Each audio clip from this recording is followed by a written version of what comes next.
Pourquoi on fait de la sécurité en entreprise? La sécurité, c'est pas une histoire de statistiques, c'est pas une histoire de chiffres, c'est une histoire de personnes. La richesse d'une entreprise, c'est les femmes et les hommes qui la composent pour assurer la continuité de l'activité. Donc, il faut qu'ils rentrent chez eux en bonne santé et qu'ils puissent assurer la mission qui leur est confiée le lendemain chez nos clients. La particularité de notre division aujourd'hui, c'est que sur 2024, nous avons eu déploré 2 accidents avec arrêt qui étaient les 2 liés à des TMS, des troubles musculo-squelettiques. En l'occurrence, nous avons eu 2 chutes de plein pied. J'entends encore des personnes dire « la sécurité, c'est pas tenir la rampe d'un escalier ». Je pense que sur le TMS et la chute de plein pied spécifiquement, il faut agir sur la vigilance partagée, changer la culture pour arriver vers un automatisme relatif à la sécurité. J'ai même envie de dire qu'on soit sur une logique de réflexe.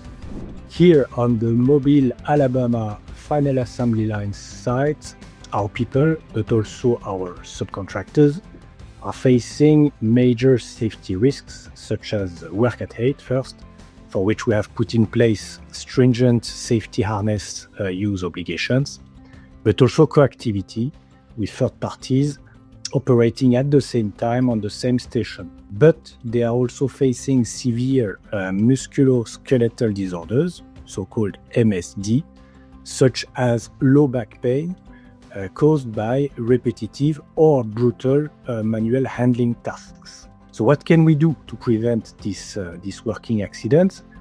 First of all, we must conduct a proper risk assessment together with the workers, and this will help them to better know their own body mapping and getting them to mark areas in which they start feeling discomfort on a body map. It is essential to engage all the workers in this process to find the right exercises at the end of the day which can be put in place to prevent the injuries. Je profite de cette journée de la sécurité pour rappeler le principe de la vigilance partagée qui doit devenir un réflexe pour l'ensemble de nos salariés. Nos résultats sécurité se sont nettement améliorés ces dernières années. C'est le résultat aussi d'un engagement sur la formation, la présence terrain, le développement des compétences. C'est très encourageant. Pour autant, des actions sont encore à traiter, notamment sur le traitement des situations dangereuses. At Real Aluminium Division, World Safety Day is a powerful reminder of our unwavering commitment to the health and safety of our people. This day encourages us to continuously review our systems and procedures, ensuring that each member of the Real family can work with confidence in a safe and healthy environment, where everyone returns home safely.